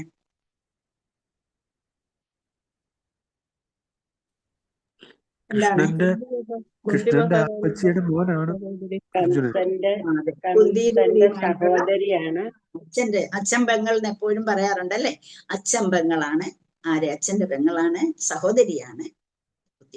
ആ ഒരു ബന്ധം ആ കുടുംബത്തിൽ, അത് തന്നെയല്ല അവരുടെ ആ ഒരു ഭവനത്തിൽ വന്ന് അവതാരമെടുത്തു എന്നുള്ളതാണ്. അപ്പൊ അവിടെ ശ്രീകൃഷ്ണ ഭഗവാനെ അദ്ദേഹത്തിന്റെ ആശീർവാദങ്ങളും കുടുംബ ബന്ധങ്ങളും അവർ തമ്മിൽ എല്ലാവരും ബന്ധപ്പെട്ടിരിക്കുകയാണ്. ആ കുടുംബ ബന്ധം അവരിലുണ്ട്. പിന്നെ അദ്ദേഹം സാരഥ്യം വഹിച്ചത് ഇതെല്ലാം ഓർത്തുകൊണ്ട് അദ്ദേഹം ചെയ്തിട്ടുള്ള കാര്യങ്ങളെ കുറിച്ചെല്ലാം ഇവരെ വനവാസത്തിന് പോയപ്പോഴേ ഓടി അവിടെ ചെല്ലുന്നുണ്ട് ഭഗവാനെ. ബലരാമനുമൊത്ത് വനവാസത്തിന് പോയ അവസരത്തിലൊക്കെ അവിടെ ചെന്ന് അവരെ സാന്ത്വനിപ്പിക്കുന്നുണ്ട്. അങ്ങനെ ആ എല്ലാ കാര്യങ്ങളും ഓർത്തുകൊണ്ട് വളരെ ദീർഘനിശ്വാസത്തോടെ ഗദ്ഗദത്തോടെയാണ് അദ്ദേഹം സംസാരിക്കാൻ ആരംഭിച്ചത്. അപ്പം തന്റെ ശുദ്ധഭക്തരുമായുള്ള ബന്ധങ്ങളിൽ അദ്ദേഹത്തിന് യാതൊരു മാറ്റവുമില്ല, പരിപൂർണനായി നിലകൊള്ളും. ശുദ്ധഭക്തനോടുള്ള ബന്ധത്തിലും പരമപുരുഷൻ പരിപൂർണനാകുന്നു. അപ്പം ഇവരുടെ രസങ്ങൾ, ഏതെല്ലാം രസങ്ങളാണുള്ളത്? ഭഗവാനുമായിട്ട് നമ്മൾ ബന്ധപ്പെടുമ്പോൾ ഏതെല്ലാം രസങ്ങളുണ്ട്? ശാന്തരസം, വാത്സല്യരസം, മാധുര്യരസം, ഭക്തിരസം, സഖ്യരസം, വാത്സല്യരസം, വാത്സല്യരസം, അപ്പോഴേ മാധുര്യരസം. മാധുര്യരസം. ആദ്യമേ ഭഗവാൻ ഉണ്ട് എന്നുള്ള ഒരു ശക്തി, പരമഭൂതനായ ഒരു ശക്തി നമ്മളെ നിയന്ത്രിച്ചു കൊണ്ടുപോകാനുണ്ട് എന്നറിയുന്നതാണ് എന്റെ ആ ഒരു ഭഗവാൻ ഉണ്ട് എന്നറിയാം. ശാന്തരസത്തില് ഭഗവാനെ അങ്ങനെ ഒരു ഭാവത്തിലെത്തുന്നു. അത് കഴിഞ്ഞിട്ട് ഭഗവാനോടുള്ള പ്രകടമാക്കുന്ന സ്നേഹങ്ങൾ പല വിധത്തിലാണ്. അപ്പൊ അത് നമുക്കെല്ലാം നമ്മൾ ഒരുപാട് പ്രാവശ്യം പഠിച്ചിട്ടുള്ളതാണ്. അപ്പൊ ചിലപ്പോഴേ ഒരു സഖാവിനെ, ഒരു സഖിയെ പോലെയുള്ള സ്നേഹം നമ്മൾ എടുക്കാം. അല്ലെങ്കിൽ പിന്നെന്താണ്, നമ്മൾ എപ്പോഴും ഓർത്തിരിക്കുക, നമ്മൾ ഡിവോഷണൽ സർവീസ് ചെയ്യുമ്പോൾ ഇതെല്ലാം നമ്മൾ അറിഞ്ഞുകൊണ്ട് വേണം ചെയ്യാനായിട്ട്. പിന്നെന്താണ്, ഒരു സ്നേഹിതനെ പോലെ എന്ന ഒരു സഖാവ് അല്ലെങ്കിൽ സ്നേഹിതനെ പോലെയാകാം, അല്ലെങ്കിൽ ഒരു ദാസനെ പോലെയാകാം. പിന്നെ അതിനൊക്കെ അപ്പുറത്ത് ഭഗവാനെ അറിഞ്ഞിട്ട് വാത്സല്യഭാവത്തോടുകൂടി ഭഗവാനെ അറിയാൻ കഴിയും, ഭഗവാനെ സേവ ചെയ്യാൻ കഴിയും. അല്ലെങ്കിൽ പിന്നെ എന്താണ്, മാധുര്യം, ഏറ്റവും ഹയസ്റ്റ് ആയിട്ടുള്ള മാധുര്യം. പല രസങ്ങളുണ്ട്. അപ്പൊ അങ്ങനെ പല രസത്തിലാണ് ഭഗവാൻ ഭക്തനുമായിട്ട് ബന്ധപ്പെടുന്നത്. നമ്മൾ ഏത് ഭാവത്തിലാണോ ഭഗവാനെ നോക്കുന്നത് ആ ഭാവത്തിൽ കൂടിയാണ് ഓരോരുത്തരും ഇന്നും ഓരോരുത്തരും നമുക്ക് കാണാം. ഓരോ ഭക്തന്മാരും ഓരോ രീതിയിലാണ് ഭഗവാനെ കാണുന്നത്. അപ്പൊ ഓരോരുത്തരുടെയും മനസ്സിന്റെ ഭാവം അനുസരിച്ച് നമ്മളിപ്പം ബ്രഹ്മോത്സവത്തിന് വന്നപ്പോഴേ ഒരു മാതാജി ഒരു കൃഷ്ണനെ എടുത്തുകൊണ്ട് നിൽക്കുന്ന ആരെങ്കിലും കണ്ടോ? കൃഷ്ണന്റെ ഒരു രൂപം കൃഷ്ണനെ എടുത്തുകൊണ്ട്, കൃഷ്ണനെല്ലാം ഒരുക്കിയിട്ടുണ്ട്, നല്ല ഭംഗിയായിട്ട് ഒരുക്കി കയ്യിൽ എടുത്തുകൊണ്ട് നമ്മുടെ കുഞ്ഞുങ്ങളെ എടുത്തുകൊണ്ട് നടക്കുന്നത് മാതിരി കൊണ്ട് നടക്കുന്നു. അപ്പൊ അവിടെ കൃഷ്ണന്റെ മുന്നിൽ തൊഴാൻ പോകുമ്പോഴും ഈ കൃഷ്ണൻ കയ്യിൽ തോണത്തുണ്ട്. അപ്പൊ അവിടെ നടക്കുമ്പോഴും, ഉണ്ണാൻ പോകുമ്പോഴും ഉണ്ട്, എവിടെ പോകുമ്പോഴും ഉണ്ട്. ഭഗവാനെ ഭഗവാന്റെ രൂപത്തെ വഹിച്ചുകൊണ്ട് നടക്കുന്നു, ഭഗവാനെ എടുത്തുകൊണ്ട് നടക്കുന്നു. അപ്പം കൃഷ്ണന്റെ അടുത്ത് പോയി തൊഴുമ്പോഴും അവര് നമസ്കരിക്കുമ്പോഴും എല്ലാം ഈ കൃഷ്ണൻ കൂടെ തന്നെയുണ്ട്. ഓരോ ഭാവമാണ് നമ്മൾക്ക് തോന്നുന്ന ഓരോ ഭാവം. അതേ സമയത്ത് നമ്മൾ എന്ത് ചെയ്യുന്നു, കൃഷ്ണന്റെ ദാസനായിട്ട് ചിലര് ദാസോഹം ഇത് അങ്ങനെ ചെയ്യുന്നവരുണ്ട്. അല്ലെങ്കിൽ സ്നേഹഭാവത്തോടുകൂടി സഖീഭാവത്തിൽ കൂടി ചെയ്യുന്നുണ്ട്. അപ്പൊ ഓരോ ഭാവത്തിൽ എങ്ങനെയാണ് ഇവിടെ പ്രാതൃസന്നിഭമായ രസങ്ങൾ അന്യോന്യം കൈമാറുന്ന മൈത്രീ ഭാവത്തിലുള്ള ശുദ്ധഭക്തനെ ഉത്തമ ദൃഷ്ടാന്തമാണ് അർജുനൻ. സഹോദര സ്നേഹം പോലെയായിരുന്നു അവരുടെ സ്നേഹം, സഖ്യഭാവം. അത് ഒരു സഹോദരന്റെ സ്നേഹം പോലെയാണ് അവിടെ കൈമാറിയിരുന്നത്. പിന്നെ അർജുനനോട് ഭഗവാൻ പെരുമാറിയിരുന്നതും ആ മൈത്രീ ബന്ധത്തിന്റെ രീതിയിൽ തന്നെ ആയിരുന്നു. ഇനി ഒരു സുഹൃത്ത് മാത്രമല്ല, അദ്ദേഹത്തിന്റെ ബന്ധുവാണ്. അദ്ദേഹത്തിന്റെ അഭ്യുദയത്തിന് വേണ്ടി എന്ത് ചെയ്യാൻ എന്ന് വെച്ചാൽ ഭഗവത്ഗീതയിൽ പറയുന്നുണ്ട്, നീ ഒന്നും അറിയണ്ട, ഞാൻ ഇവരെല്ലാം വധിച്ചു കഴിഞ്ഞു, നീ അതിനൊരു നിമിത്തമാത്രം ഭവ സവ്യസാചിൻ, അല്ലേ? നീ അതിനെ ഒരു നിമിത്തമായിട്ട് നിന്നാ മതി, ഞാൻ എന്നെ ഇവരെല്ലാം വധിച്ചു കഴിഞ്ഞിരിക്കുന്നു. അപ്പം അവിടെ ഒരു ഭീഷ്മർക്ക് കൊടുത്തതുപോലെ, ഭീഷ്മർക്ക് എന്താ നൽകിയത്? ഭീഷ്മർക്ക് എന്താ പ്രാധാന്യം കൊടുത്തത്? ഭഗവാനെ നേരിൽ കാണണമെന്ന് പറഞ്ഞു. അങ്ങനെ നേരിൽ കാണാനുള്ള ഇത് കൊടുത്തു. പിന്നെയോ ഭഗവാനെ പിന്നെന്തോ കൊടുത്തു? ഭീഷ്മർക്ക് എന്തോ കൊടുത്തു? മരണസമയത്ത് കൂടെ വന്ന് നിന്നുകൊണ്ട് അദ്ദേഹത്തെ പറഞ്ഞയക്കാനുള്ള ഒരു ഇത് അദ്ദേഹത്തിന് കൊടുത്തു. പിന്നെന്തോ കൊടുത്തു? ഭീഷ്മർക്ക് യുദ്ധം ചെയ്യിക്കുമെന്ന് പറഞ്ഞു, അല്ലേ? യുദ്ധം ചെയ്യത്തില്ല എന്ന് ഭഗവാൻ പ്രതിജ്ഞ എടുത്തപ്പോൾ യുദ്ധം ചെയ്യിക്കുമെന്ന് പറഞ്ഞു. അതിനാൽ യുദ്ധം ചെയ്യിച്ചു. എന്താണ് ഭക്തന് എന്താണോ ആഗ്രഹിക്കുന്നത് അതൊക്കെ സാധിച്ചു കൊടുക്കാൻ ആ ഭഗവാൻ കരുണാമയനാണ് എന്നുള്ളതാണ്. അപ്പം നമ്മളെ ഭക്തന്റെ ഭാവത്തെ മനസ്സിലാക്കിക്കൊണ്ട് ആ ഭക്തന്റെ ഭാവത്തിനനുസരിച്ച് കൃഷ്ണൻ പെരുമാറിയിരുന്നു ഇവിടെ ഉണ്ടായിരുന്ന അവസരത്തിൽ എന്നുള്ളതാണ്. ഇപ്പോഴും നമ്മൾക്ക് അത് നമ്മുടെ കൂടെ ഇല്ലെങ്കിൽ പോലും എപ്പോഴും നമ്മുടെ മനസ്സിൽ ഏത് ഭാവമാണോ ആ ഭാവത്തെ നമ്മൾ മുറുകെ പിടിക്കേണ്ടിയിരിക്കുന്നു. അങ്ങനെ പിടിച്ചെങ്കിൽ മാത്രമേ നമുക്ക് ഭഗവാനെ കിട്ടുകയുള്ളൂ.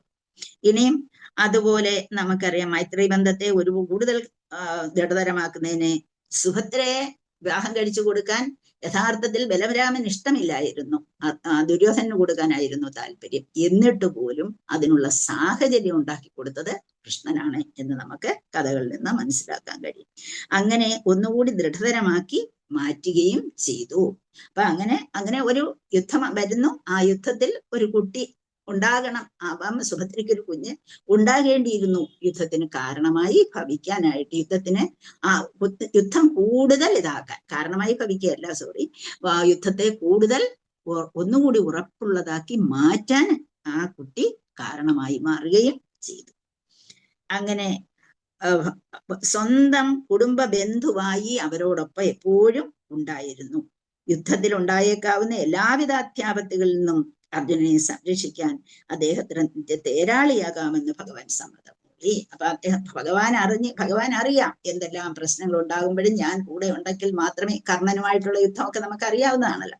അപ്പൊ ആ സമയത്ത് എല്ലാത്തിനും ഞാൻ കൂടെ വേണം എന്നുള്ളത് അദ്ദേഹം മനസ്സിലാക്കി. അദ്ദേഹം അതുപോലെ തന്നെ കൂടെ നിൽക്കുകയും ചെയ്തു.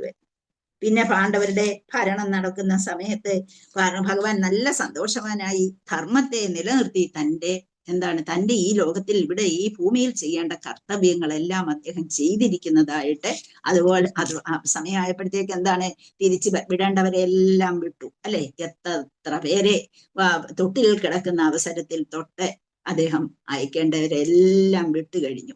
അപ്പം ഇനിയും താനിവിടെ നിൽക്കേണ്ട അവസരം തീർന്നു, അദ്ദേഹത്തിന് പോകാറായി എന്ന് മനസ്സിലാക്കി അദ്ദേഹം പോകുന്നു.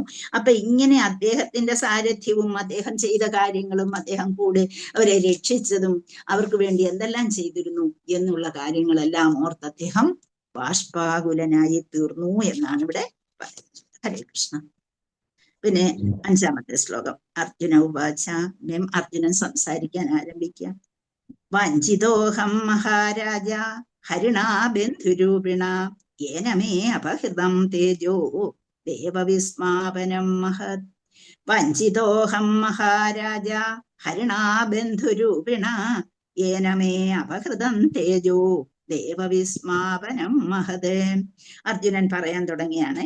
വഞ്ചിത, ഞാൻ വഞ്ചിതനായി തീർന്നിരിക്കുന്നു, അദ്ദേഹത്താൽ ഉപേക്ഷിക്കപ്പെട്ടിരിക്കുന്നു. അഹം, ഞാൻ, അല്ലയോ മഹാരാജ എന്ന് വിളിക്കുന്ന യുധിഷ്ഠിരനെ, അല്ലയോ മഹാരാജാവേ. ഹരിണ, ഹരിയാൽ ഞാൻ വഞ്ചിക്കപ്പെട്ടിരിക്കുന്നു. ബന്ധുരൂപിണ, ഉറ്റ ബന്ധു എന്നതുപോലെ. ഏന, ആരുടെ, മേ, എന്റെ, അപഹൃതം, ഞാൻ അപഹരിക്കപ്പെട്ടു. തേജസ് എന്നുള്ള അർത്ഥമാണ് ശക്തി. ദേവന്മാർ, വിസ്മാപനം, വിസ്മയിപ്പിക്കുന്ന, മഹത് എന്ന് പറഞ്ഞാൽ മഹത്കരങ്ങളായ. വഞ്ചിതോഹം മഹാരാജ ഹരിണാബന്ധുരൂപിണ ഏനമേ അപഹൃതം തേജോ ദേവവിസ്മാപനം മഹത്. ഇപ്പം വിവർത്തനത്തില് അർജുനൻ പറയുകയാണ്, അല്ലയോ രാജാവേ, എന്നെ എല്ലായ്പ്പോഴും വളരെ അടുത്ത സുഹൃത്തായി പരിഗണിച്ചിരുന്ന പരമദിവ്യോത്തമ പുരുഷനായ ഭഗവാൻ ഹരി എന്നെ ഏകനാക്കി ഉപേക്ഷിച്ചു പോയിരിക്കുകയാണ്. ദേവന്മാരെ പോലും വിഭ്രമിപ്പിച്ചിരുന്ന എന്റെ വിസ്മയകരമായ ശക്തി ഇപ്പോൾ എന്നോടൊപ്പമില്ല. അപ്പൊ അവിടെ അർജുനൻ യുധിഷ്ഠിരനോട് സംസാരിക്കാൻ ആരംഭിച്ചു. ശ്ലോകം വായിച്ചോളൂ. ഹരേ കൃഷ്ണ. അർജുന ഉവാച. വഞ്ചിതോഹം മഹാരാജ ഹരിണാ ബന്ധുരൂപിണ യേന മേ അപഹൃതം തേജോ ദേവവിസ്മാപനം മഹത്. ഹരേ കൃഷ്ണ. ഹരേ കൃഷ്ണ. ഓം നമോ ഭഗവതേ വാസുദേവായ. അർജുനോവാച. ഓഹം മഹാരാജ ഹരിണാ ബന്ധുരൂപിണ യേന മേ അപഹൃതം തേജോ ദേവവിസ്മാപനം മഹത്. ഹരേ കൃഷ്ണ. ഹരേ കൃഷ്ണ. അപ്പോഴേ സമയമായി കഴിഞ്ഞു, നമുക്ക് നിർത്താം. ഹരേ കൃഷ്ണ. ഹരേ കൃഷ്ണ പ്രഭു. എന്തെങ്കിലും സംശയം ഉണ്ടെങ്കിൽ ചോദിച്ചോട്ടെ.